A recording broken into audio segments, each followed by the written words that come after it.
How is everybody doing this fine day? It is crazy. Hang on one second. I think I got the wrong camera on. So give me 1 second. Don't know why I did that. Boom. Now we got the right camera on. How's everybody doing? I hope everybody's having a great day. I know I certainly am. Besides, the insanity that's going on in the world right now. But we'll be talking about that at 8 p.m. Eastern Time. Mark Loveliner and myself, Evening Rant's YouTube channel, Evening Rant's Rumble, at the MFing COO on X, and at Mark Loveliner on X. We're also on Spreely, which is an app you can download right on your smart TV. You could be watching me right now on that. But for right now, I wanted to go over another article that I've written for X, and it is about how obesity and the increased risk of communicable diseases. I figured since we are going to be looking at, a possible new problem, according to, the people that are always right and can never be questioned, the WHO and the CDC, who is always right and never can be questioned. We're going to be talking, they're obviously right all the time, and I was wrong completely, even though everything I said was completely right and everything they said was actually completely wrong. But anyway, so I thought maybe since, 5 years ago, one of the very first things I said was, maybe we should unfatten the country, because if we're worried about communicable diseases spreading and people having poor outcomes from communicable diseases, the best way to not put pressure on our healthcare system would be to alleviate some pressure on our healthcare system by reducing the rate of chronic illness and also reducing the at-risk population, which for almost every communicable disease, every flu, every cold, every coronavirus, for almost every single one of them, the high-risk population is always the same. It is elderly people and fat people. That's just reality. And here, there's certain reasons for this. This is not just some angry bald dude saying this shit online. This is the actual truth, because very realistically, it's just common motherfucking sense. When you are sickly because you're fat, you are going to be sickly and have a greater risk of becoming sick. And if you want to make 2025 the last year you're sick, this is our Make America Healthy Again coaching specials, month to month, 3 months, 6 months, 1 year special. We can help you build healthier habits, get healthy in 2025, and teach you the habits and skills you need to stay healthy for the rest of your life. So take us up on this offer. I'm thinking that our slots will all be filled by the end of this month, so you might as well jump on it right now, get a head start, and make 2025 the year you finally shake off being obese or having very poor habits. For once I'm in your time zone, normally for Australia. Oh, well, I'm happy you're here, man. Or lady, I don't know who the fuck you are. So, but let's go to this. This is the literal title that I just wrote is Obesity and the Increased Risk of Communicable Diseases, for communicable diseases. So, and by the way, that's nobody actual real in the picture. That is an AI generated thing. But if you take a look, obesity is not just a personal health issue. It's a global public challenge that significantly impacts the epidemiology of communicable diseases. Obesity, defined clinically, is having a body mass index of 30 or higher, which, by the way, I actually go by waist to height ratio. If your waist to height ratio is 0.6 or above, you're morbidly obese. We should just consider everybody that, which, by the way, the average female as of 2018 in America would be considered morbidly obese by that standard. Has become a widespread condition affecting millions worldwide. While its association with non-communicable diseases like diabetes, heart disease, and cancers is well documented, the link between obesity and communicable diseases merits closer attention due to its implication on public health strategies and individual health outcomes. Now, I don't know why. I mean, I can guess, but I'm not going to say because I'm on YouTube, but I don't know why our public health officials did not, maybe try to unfatten the population when we realized in early 2020 that the new thing that was out literally had a high risk group consisting of, one more time, elderly people and obese people, and we were one of the fattest, most fucking gluttonous countries there is. Instead, they told everybody to stay inside, and then to reward the people for taking a gene therapy, they gave them free fucking donuts. Remember? It's like people have all forgotten. It's so wild. If we were worried about our healthcare system being overloaded with too many cases and too many serious cases, we should easily have understood that maybe we should need to reduce the number of at-risk people, because being as sickly as we are is fucking stupid. The biological mechanisms. Excuse me, compromised immune function. One of the primary ways obesity increases the risk of communicable disease is through its effect on the immune system. This is 100% fact. If you're fat, your immune system is weaker. Excess body fat, particularly visceral fat, leads to chronic low-grade inflammation. This inflammation can disrupt the immune response by altering the function of various immune cells, including T cells, which, by the way, T cell immunity is like if you catch a common cold and it is related to like another coronavirus, most people through T cells have some sort of at least partial immunity to it, which we didn't test for T cells at the beginning of it. I have no idea. B cells and macrophages. Macrophages are basically TNF-A, IL-1, which is interleukin-1 and interleukin-6, are the ones that most obese people have free floating through their system, and they are highly inflammatory markers. They are called cytokines. So basically what happens is fat cells, when they die off, the body sends you macrophages to eat them, and the macrophages then eat the cell, and then they break it into TNF-A, which is tumor necrosis factor alpha, by the way. It causes cancer. All highly inflammatory. And then they have highly inflammatory markers running through their body all the time, and then they get something that's going to cause inflammation also, such as an upper respiratory illness, and they have what's called a cytokine storm in their lungs, and then they die. For instance, adipocytes, fat cells, secrete pro-inflammatory cytokines, which can impair immune surveillance against pathogens. The systemic inflammation can lead to a less effective response to infections, making obese individuals more susceptible to a range of communicable diseases. If only somebody would have said that. Oh, wait, I did. Alteration in lung function. Obesity can physically and mechanically affect the respiratory system. Increased abdominal mass can reduce the lung capacity and impair lung function, leading to conditions like obesity, hyperventilation syndrome, and worsening of asthma. These changes make it harder for the body to clear respiratory infections, potentially increasing the severity and duration of the disease, such as influenza or pneumonia. The compressed airway and reduced chest wall compliance can lead to decreased oxygenation.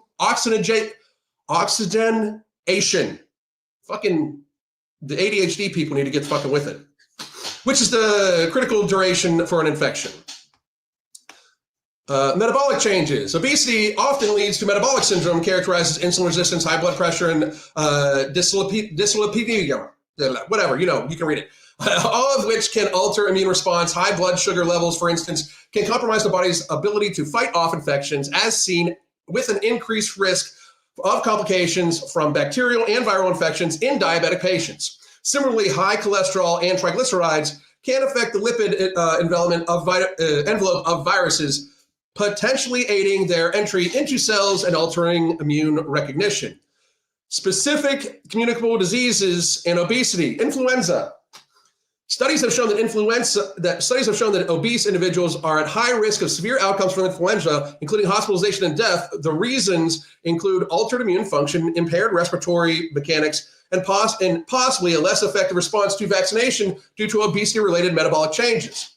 And it has been well studied that traditional vaccines, not the gene therapies, but traditional vaccines are much less effective on obese people, just because there's more per person, basically. So they can't give you high enough a dose for it to trigger. Not to mention that, but your immune system is already compromised, and they're injecting a dead virus into you, which actually causes your immune system to dip down even lower. COVID-19. Obesity has been identified as one of the key risk factors for severe illness for COVID-19. You would have never known that by our response from our public health officials, would you? Because they just basically fatten the country. Hey, close all the gyms, tell everybody to stay inside because fuck vitamin D. Order DoorDash and alcohol to your fucking house. Make sure you have all that you want. Watch fear porn all fucking day long. We'll show you a ticker of how many people we say are dying. And if you go outside, we're going to arrest you in some place in the country. Fucking idiots. The inflammatory state associated with obesity might exacerbate the cytokine storm seen in severe cases of the disease. Moreover, the mechanical impact of lung function can worsen respiratory syndromes. Data from various studies indicate that obese individuals have a higher likelihood of needing hospitalization, ICU admission, mechanical ventilation, and face a higher mortality rate from the virus. Tuberculosis. Obesity might paradoxically pose a risk for both underdiagnosed and worse outcomes from tuberculosis. While traditionally undernutrition has been linked with tuberculosis. Emerging research suggests that obesity can mask symptoms leading to a late diagnosis. Additionally, the immune system's altered state in obesity can affect the body's ability to control the infection, leading to more severe forms of disease. Hepatitis. The liver is significantly affected by obesity, which can lead to non-alcoholic fatty liver disease, which we are seeing in like 10-year-olds, which is disgusting. The parents of a child that have non-alcoholic fatty liver disease should be arrested for abuse, by the way. I said it. I don't give a shit. If you don't like it, I don't give a fuck. The altered liver environment can increase the risk of viral hepatitis progression to more severe liver damage and even cancer. And as the liver's capability to handle additional viral load is compromised. Lifestyle factors.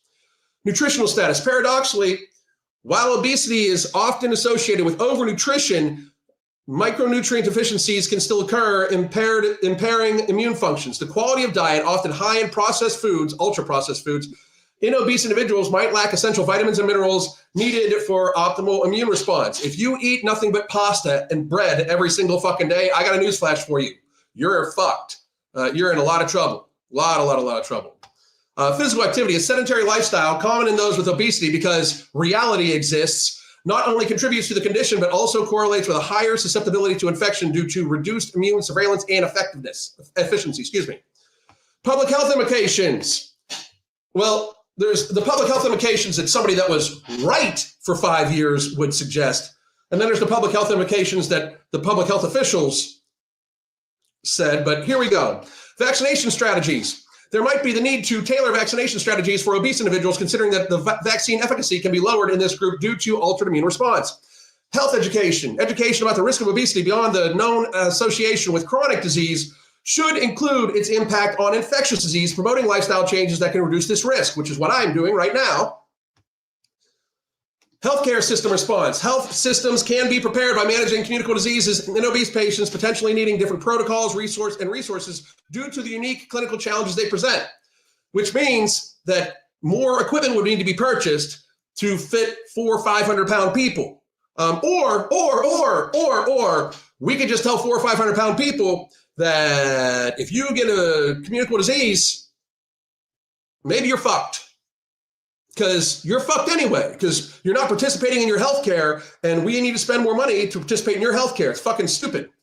I'm sorry, but personal responsibility needs to fucking enter back in. We have personal liberty in America. We're never based on equality. We need to have personal liberty. My personal liberty should not be affected by anybody's fat ass making me pay more for my healthcare. But that's a whole other story. Anyway, obesity, this is the conclusion. Obesity not only increases the risk of developing communicable diseases because it does make you more susceptible because your immune system is lower, so you catch it at a higher pace, but can also lead to more severe outcomes when such diseases are contracted. This is due to the combination of biological and metabolic that intertwine to weaken the body's defense mechanisms. Understanding this relationship is crucial for both individual health management and broader public health strategies. Encouraging and supporting weight management minimization, along with increased physical activity, can mitigate these risks, potentially saving lives by enhancing the body's ability to fight off infections more effectively. I'm done. Just so everybody understands, I was right. The whole motherfucking time I was right. It's so fucking frustrating. That this has to even be said. If you are fat, you are at danger of all the chronic illnesses and at much higher risk of communicable diseases. And you would be the reason why we closed down. Because here's a newsflash for you. As we're talking about this new Tweety thing flu, because I don't know what YouTube's going to do about this shit, but since we're at, people are talking about the new Tweety bird flu, you shouldn't be fat right now. We didn't learn anything in 2020 when morbidly obese people and elderly people were the problem. Here's reality. We locked down to help save obese people. And everybody knows it, because I can't tell you how many times I would be like, why do I need to lock down? I'm healthy as fuck. They'd be like, somebody you know might not be. You know how many fat people we have? You know how many people with diabetes we have? Yeah, a lot. And that's not my motherfucking problem. You're making it my motherfucking problem. And since it was made my motherfucking problem, now I'm going to be your fucking problem. Lose the fucking weight. We will not lock down again for this shit. You motherfuckers will just be fucked. We lock down for obese people because the other high-risk group was elderly people with an average of 4 serious comorbidities. The average death age from the vid was over the age of a life expectancy.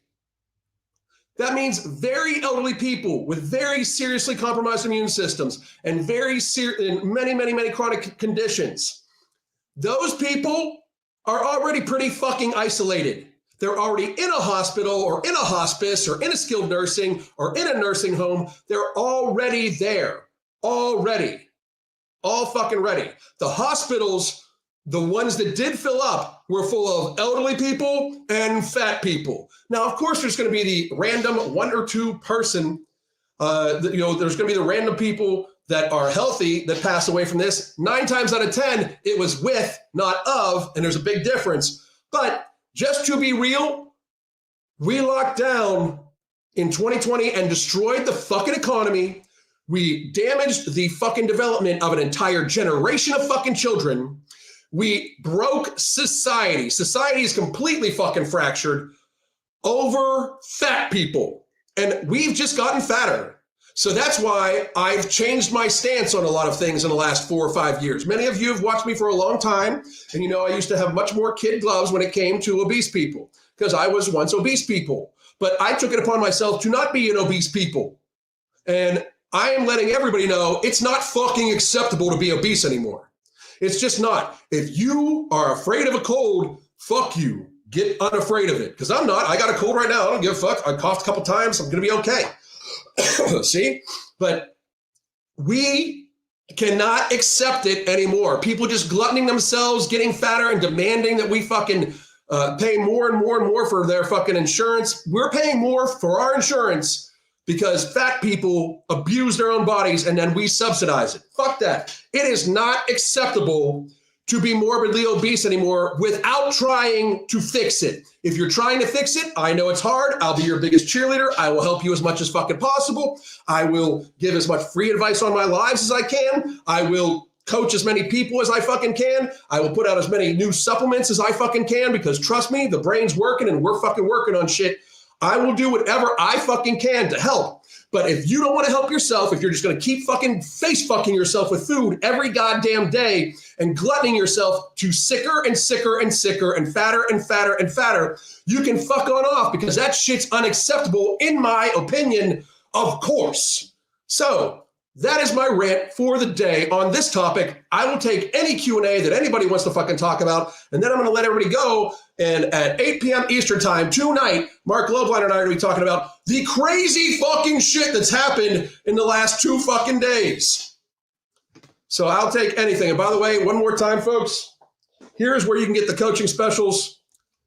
If you are having trouble losing weight, if you're having trouble building a healthy lifestyle, we can help you. $99 a month to month, $249.99 for 3 months, $399.99 for 6 months, and $599.99 for 1 whole solid year. We can help you. Let's get to it. Let's fucking do it. Don't fucking just act like a fucking victim. Let's take your fucking control of yourself. Jesus. All right. So I'll take questions for about 3 or 4 minutes. If no questions pop up, I'm out. Is COQ10 helpful? I don't take it myself personally, but I've had many people say that it's helped them out with things like like generalized health. I have not read up too much on that ingredient, to tell you the truth, and I honestly do not feel qualified to speak on it. If Mark was here, he would be able to tell you, but I have not read up too much on it. I don't take it myself personally, so that's the best answer I can give you, Elena. I'm sorry about that. Coffee at fucking 6:30. Woo! Can we join your panel? Meaning join live? No, not today. Absolutely not. Not today. I've got too much shit going on. Crystal's teaching a live class in this studio here. I got to set up for it in about 10 minutes. And then I got evening rants, so not today. But thank you. I was doing more research on birth control and learned there was a study linking progesterone to brain tumors. So very happy I'm stopped. It's horrible. I don't understand why we have fucking women on it. The average woman in America goes on a daily medication, birth control, by the time they're 14. And then they're on medication every day for the rest of their motherfucking life. That's not viable. It's just not. What's the deal with diet soda, but then consuming thousands of calories of excess soda? That's just their way of fucking being an asshole, or they like the taste better. I don't know. How are you doing? I'm fucking killing it. I'm fucking killing it. I'm doing fucking great. Thank you. I hope you're doing the same. Tripping. How can people afford to be fat? Groceries cost an arm and a leg. I don't even go out to eat. It's a mystery. Oh, they fucking get a lot of them get monetized for it. They show themselves stuff in their fucking face. Ridiculous. Other countries put a warning on Medroxy, but the US doesn't. Of course the USA doesn't. Of course they don't. Because our FDA, one more time, the department for the FDA that approves drugs, the drug approval department, is 75% funded by drug companies. Look it up. It's wild. The total FDA is about 48% financed by drug companies. Crazy shit, right? I like cinnamon mixed with, oh yeah, cinnamon's great for you. Cinnamon's a great blood sugar regulator too.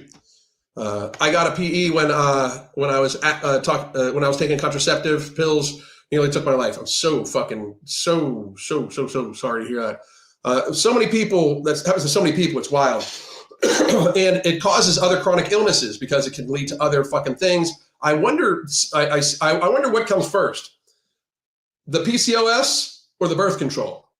I wonder what comes first for a lot of women. I'm not saying that some women don't develop PCOS on their own, but I'm wondering what comes first, the PCOS or the birth control. But they're not going to study that shit because that would be a bad thing for their bottom line. You know, that would suck for them. That would be a bad thing for their bottom line. Anywho, let's see here. All right. Oh my God. Anyway, okay. Oop. Never been on birth control and still have PCOS. And like I said, I don't know. I'm sure that women have, because we have women clients that have PCOS that have never been on birth control too. But it seems like a lot of women that have been on birth control a good portion of their life all of a sudden develop PCOS. It's crazy. France, Brazil, a bunch of other places do a lot of very serious studies that are just ignored by the US, which is kind of disgusting. But anyway, folks, that is my spiel for today. My name is Alan Roberts. One more time, here is the links to our coaching. These are incredible deals, incredible specials that will only last for the first month or so of this month. And the slots are already filling up decently fast, so you might want to check them out.